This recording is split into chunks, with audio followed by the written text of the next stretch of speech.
نیند قربان کر کے جب روتی ہوئی آنکھیں اللہ کو مناتی ہیں نا، تو خواب حقیقت بن جاتے ہیں اور تعبیریں کن میں بدل دی جاتی ہیں۔ تہجد کے سجدوں میں تمہارا رونا ضائع نہیں جائے گا، انشاءاللہ وہ سب کچھ ملے گا جو تم چاہتے ہو، بس اللہ پر یقین رکھو۔ ایک دن تمہارے پاس وہ سب ہوگا جس سے پانے کی امید میں تم اتنی دعائیں کرتے ہو، راتوں کو اڑتے ہو، اللہ تمہیں وہ سب کچھ دے گا جس کی تم تمنا کرتے ہو، تمہارا انتظار ضائع نہیں جائے گا۔ تہجد کے وقت بہایا گیا ایک آنسو بھی رائے گاہ نہیں جاتا، پھر کیسے ممکن ہے کہ سجدوں کی تڑپ رائے گاہ چلی جائے گی؟ اپنی مانگی ہوئی دعاؤں پر یقین رکھو، وہ رحمان ہے، رد نہیں کرتا۔ ایسا کوئی زخم نہیں جس کی شفا تہجد میں موجود نہ ہو۔ تہجد کا ایک سجدہ بند راستے کھول دیتا ہے، اور پھر جو ناممکن ہے وہ ممکن ہو جاتا ہے، اور پھر تہجد پڑھنے والوں کی قسمت اللہ تعالیٰ سنوار ہی دیتا ہے، اور جسے اللہ چن لیتا ہے اسے اپنی لاڈلی نماز تہجد عطا کرتا ہے۔ تہجد کی نیت کر کے سویا کرو، کیونکہ اللہ نیت پر بھی اجر عطا فرماتا ہے۔ جب اللہ تمہاری کہانی بدلنا چاہتا ہے تب وہ تمہیں تہجد سے نوازتا ہے۔ کبھی کبھی درد کی شدت اتنی گہری ہوتی ہے، نظریں آسمان پر ہوتی ہیں اور ہم ہاتھ اٹھائے بس تک رہے ہوتے ہیں۔ اداسی اتنی خاموش ہوتی ہے، بس الفاظ ساتھ نہیں دے رہے ہوتے، دل چاہتا ہے کہ بس اللہ تعالیٰ سن لے، خاموش صداؤں کی تڑپ بن کہے جان لے اور بس کن کہہ دے۔ تہجد کی دعائیں جب نصیب کے روبرو آ کر کھڑی ہو جاتی ہیں تب کچھ بھی ناممکن نہیں رہتا، تب 400 کن کی صدائیں گونجتی ہیں۔ تہجد کا خاموش سجدہ اور زار زار بہتے ہوئے آنسو اللہ کبھی ضائع نہیں کرتا۔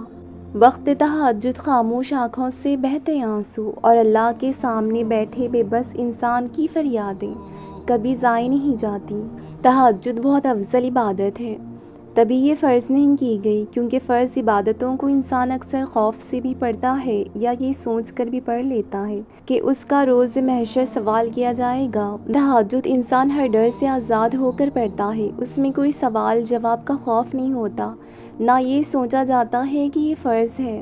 تہجد عشق کی نماز ہے، اور بس یہ سوچ کر پڑھی جاتی ہے کہ آج اللہ سے ملاقات کرنی ہے، آج اللہ سے باتیں کرنی ہے۔ جب سب سو رہے ہوں گے، جب گفتگو کی آواز اور ہچکیاں لیتا ہوا دل کسی کو دکھائی نہیں دے گا، جب دل اللہ کی محبت سے بھر جاتا ہے، تب اللہ انسان کے دل میں اتنی تڑپ پیدا کرتا ہے کہ وہ رات کے گپ اندھیرے میں اپنے سکون و نیند چھوڑ کر اللہ سے ملنے آتا ہے۔ اور سوچو وہ منظر جب تم اللہ سے ملاقات کے لیے اس کے روبرو جاؤ اور وہ پہلے سے تمہارے انتظار میں ہو، تو کیا کیفیت ہوگی۔ سارا جہاں محبت کے رنگوں میں ڈھل جائے گا، ہر چیز معجزہ لگے گی اور اللہ کی محبت سے دل یوں پھٹنے لگے گا کہ جیسے سکون سے ابھی جان نکل جائے گی۔ تبھی تو سب سے لاڈلی عبادت ہے یہ، اور اس عبادت تک پہنچ جانے والا اللہ کا سب سے لاڈلا بندہ ہے۔ اور بتاؤ پھر، جب لاڈلا فرمائش کرتا ہے تو کیا اس فرمائش کو رد کرنے کی گنجائش باقی رہتی ہے؟ تہجد کو آتے ہیں سارے ہنر اللہ کو منانے والے۔ جس کے نصیب میں تہجد کا سجدہ لکھ دیا گیا، اس کے نصیب میں خدا لکھ دیا گیا۔ جیسے محبت کی انتہا کو پہنچ کر معراج کا افسانہ لکھ دیا گیا۔ کوئی ان رنگ برنگی رونقوں میں ہی عمر بھر غافل رہا، اور کسی کے حصے میں خدا سے گفتگو کے لیے ویرانہ لکھ دیا گیا۔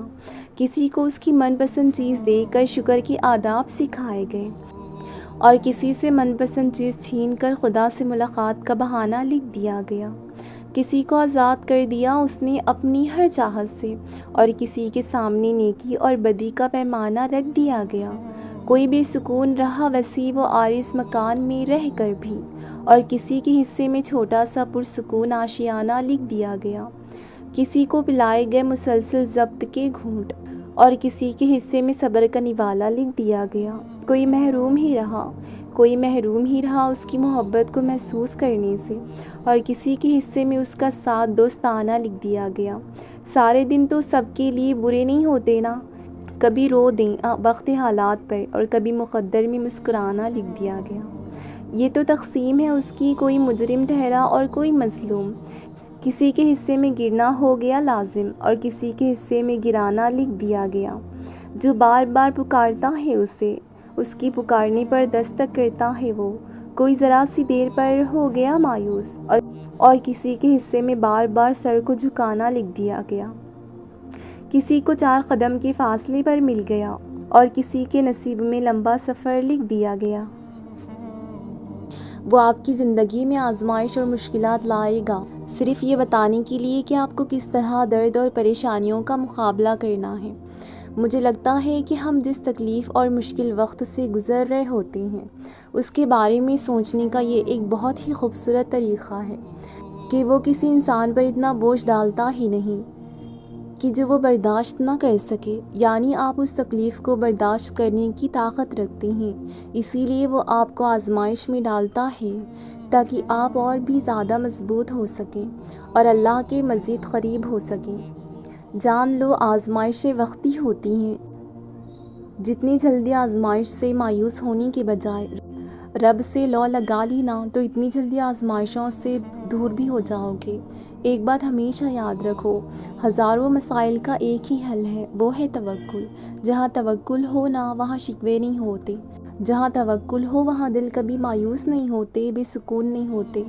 اگر پھر بھی لگتا ہے کہ ہمت باقی نہیں، اب تو جان لو وقت آزمائش اب ختم ہونے کو ہے۔ اللہ تعالیٰ قرآن میں فرماتے ہیں کہ میں کسی بھی جان کو اس کی طاقت سے زیادہ نہیں آزماتا ہوں، تو کیسے ممکن ہے کہ تمہاری آزمائش ختم نہیں ہو سکتی؟ اگر ایک آزمائش کے بعد دوسری آزمائش آ رہی ہے تو جان لو اللہ تمہیں مزید اپنے قریب کرنا چاہتا ہے، تمہیں اپنی محبت سے نوازنا چاہتا ہے۔